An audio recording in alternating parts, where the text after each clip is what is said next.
फिर आई रफ्तार की बारी, कुछ गाड़ियां जीती तो कुछ हारी। ये सफर शुरू होता है अपने पहले गियर से और जैसे जैसे गियर बदलते जाएंगे रफ्तार और रोमांच का मजा कई गुना बढ़ता जाएगा। इस सफर के दौरान हम आपको देंगे कुछ महत्वपूर्ण जानकारियां भी। इससे पहले कि इस सफर की शुरुआत करें, ये जानिए कि आज के एपिसोड में हम क्या कुछ खास चुनकर लाए हैं आपके लिए। करेंगे फोर्ड एंडेवर की टेस्ट राइड, दिखाएंगे मारुति ऑल्टो का नया अवतार ऑल्टो K10 और साथ ही होगी यामाहा की 3 नई बाइक्स और बताएंगे मारुति SX4 और हुंडई वर्ना ट्रांसफॉर्म में कौन है ज्यादा दमदार।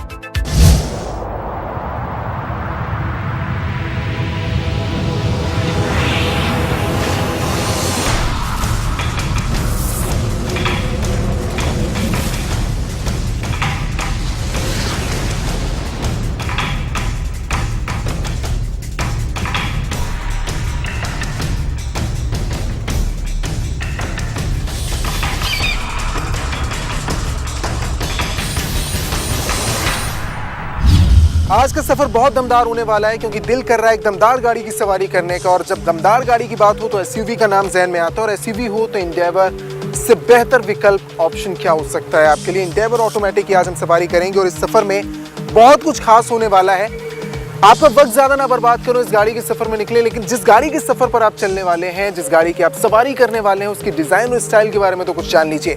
सबसे पहले इस गाड़ी की डिजाइन को लेकर हम बात करते हैं। गाड़ी ऑटोमेटिक में कुछ ज्यादा बदलाव आपको डिजाइन को लेकर नजर नहीं आएगा, लेकिन थोड़ा सा नया बम्पर इसमें दिया गया है। और खास बात है इस गाड़ी की ग्रिल को लेकर जो पहले से ज्यादा एग्रेसिव मुझे नजर आती है। साथ ही इस हेडलैम्प को आकर देखिए, ये राउंडेड है, पीछे की तरफ इसको मोल्ड किया गया, राउंड शेप दिया गया और बहुत ज्यादा ब्रॉड है। एग्रेसिव लुक गाड़ी का साफ तौर पर निकल कर आता है। और जिस तरह की गाड़ी ये नजर आती है, ऑफ रोड्स में इनका इस्तेमाल होता है, उबड़ खाबड़ रास्तों में इसे ज्यादा पसंद किया जाता है, तो इसलिए लुक भी एग्रेसिव होना चाहिए, जो कि फ्रंट लुक काफी कुछ वैसा नजर आता है। मेरे साथ थोड़ा सा आप साइड में आकर मूव करेंगे तो आपको जिस तरह के टायर्स डिमांड होती है एसयूवी गाड़ी में, वो उस तरह के टायर्स आपको नजर आएंगे। काफी ज्यादा ब्रॉड है, ऑफ रोड्स में इस तरह के टायर्स ज्यादा पसंद किए जाते हैं, जिससे किसी तरह की दिक्कत ना हो इस तरह के रास्तों में सफर करने के लिए।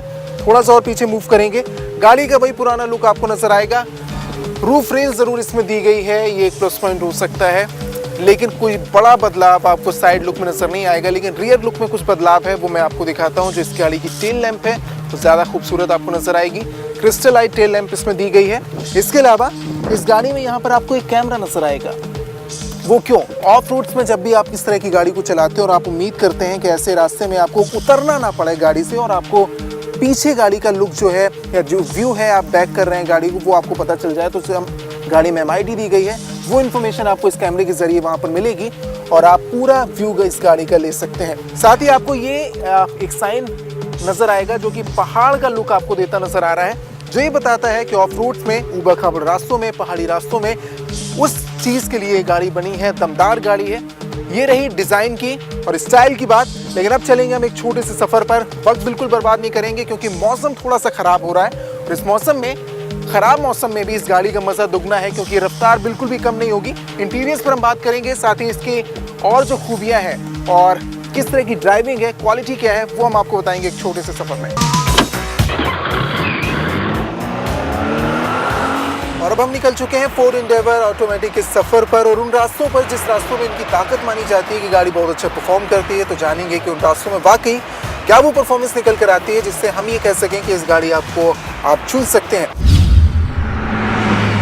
सबसे पहले इस गाड़ी से अगर मैं पुरानी यानी आउटगोइंग जो एंडेवर रही उसका मुकाबला करूं, उसका कंपैरिजन करूं, तो मुझे नज़र आता है कि कोई खास बदलाव आपको इंटीरियर्स में नज़र नहीं आएगा।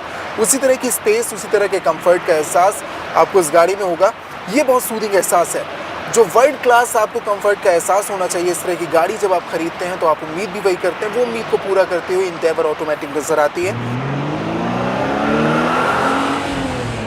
बहुत अच्छे शानदार लेदर का इस्तेमाल इसमें किया गया है जो बहुत सूदिंग एहसास आपको देता है। और ये स्टीयरिंग व्हील में भी है, साथ ही जो ड्राइविंग सीट है वो बहुत ज़्यादा कंफर्टफुल है और 7 लोग आसानी से सफ़र इसमें कर सकते हैं।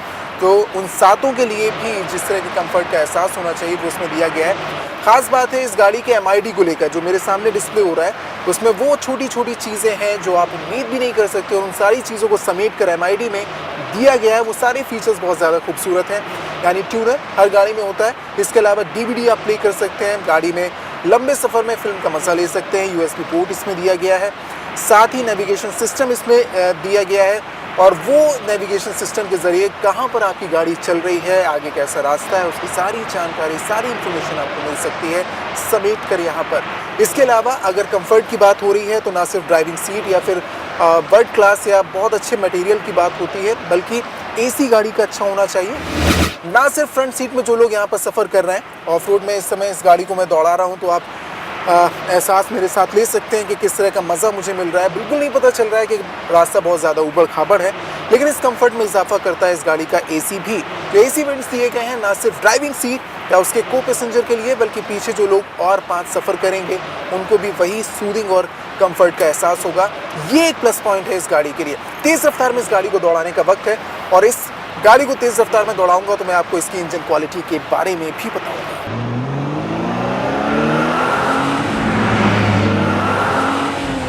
तेज़ रफ्तार में मैं इस गाड़ी को चला रहा हूँ। सबसे अच्छी चीज़ जो होती है इंजन क्वालिटी निकल कर आती है जब तेज़ रफ्तार में आप गाड़ी चलाते हैं तो आपकी कमांड में होनी चाहिए गाड़ी। और साथ बात ये कि अगर ऑफ रोड में आप इसे चला रहे हैं तो गाड़ी वो कंट्रोल के साथ चले, साथ ही वो पावर का एहसास दे।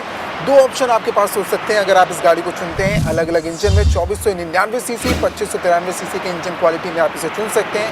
TDCI DOSC इंजन इसमें ऑप्शन हो सकता है। 2.5 लीटर इंजन की अगर मैं बात करूं तो इस इंजन में आपको 142 bhp की मैक्सिमम पावर मिलती है, 330 Nm की मैक्सिमम टॉर्क। और अगर मैं 3.0 लीटर इंजन की बात करूं तो इसमें 154 bhp की मैक्सिमम पावर मिलती है, 380 Nm की मैक्सिमम टॉर्क के साथ। यानी कि गाड़ी का इंजन काफ़ी ज़्यादा मजबूत है, और वो इसलिए भी क्योंकि इस तरह की SUV में उस तरह की इंजन क्वालिटी की आप डिमांड करते हैं जिसको पूरा करने की कोशिश की है एंडेवर ने।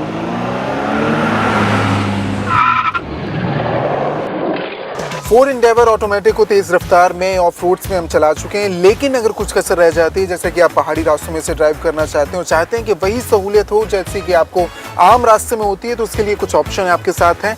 जैसे 2 व्हील ड्राइव का ऑप्शन है जिसमें आम रास्तों में आप चला सकते हैं, थोड़ा ऊबड़ खाबड़ हो तो भी चलेगा।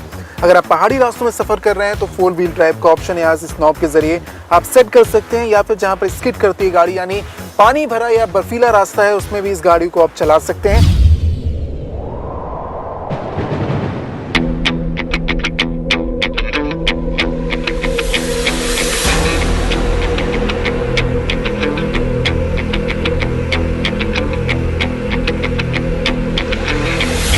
एंडेवर ऑटोमेटिक को हम हर कसौटी में परख चुके हैं। इसे हमने ऑफ रोड्स में चलाया, इसकी इंजन क्वालिटी को परखा है, और जो टक्कर हो सकती है और SUV के साथ उसे और थोड़ा सा मजबूत करते हैं। उम्मीद करते हैं कि ये सफ़र यादगार रहेगा आपके लिए और ये गाड़ी भी आपको ज़रूर पसंद आएगी। इस गाड़ी की ओवरऑल परफॉर्मेंस को देखते हुए हम इस गाड़ी को 5 में से 3.5 स्टार देते हैं।